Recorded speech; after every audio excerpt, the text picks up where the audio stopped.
போறீங்களா? ஆட்டோ ஏத்தி விட்டுறேன். போங்க போயிட்டு. எது? டைமண்ட். அது readymade face. Readymade face. Okay right. அது ஃபேஸோட அட்டாச்டா வரும். ரெடிமேட். இதுதான் மச்சட. போட்டுறேன். சிசி டை இல்ல. தூக்கு போட்டுட்டேன். யார் சொன்னா தூக்கு? நேர்ல விட்னஸ் பண்ணனும் வாங்க. டேய் போட்டு தரேன் நான். ரெண்டா தரேன். ஜூஸ் வச்சிருக்கியா? தெரியாதா உங்களுக்கு? பெரிய ஜூஸ் வச்சிருக்கேன். போதும் மட்டும் சொன்னேன். இப்போ போடு போன் போடு. டிவி போடு சொன்னேன். டிவி போடு முதல்ல. அப்படியே என்னமா இன்னைக்கோட லீவ் விடாம காலேஜ் வைக்கறாங்க.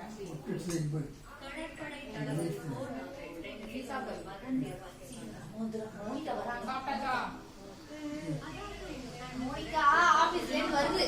போன் பண்ண. உங்க அஜி வந்திருக்காங்களா? இந்த அஜி. மகாலட்சுமி பூஜா. அவங்க பேர் என்ன? மோதி அஜி. தெரியாதா உங்களுக்கு? வீட்டுக்கு வந்திருக்காங்க. சுமங்கலி பூஜா. இப்போ வந்திருக்காங்க. வந்தாங்கப்பா. யாருமா? அவங்க மோதி மாமி.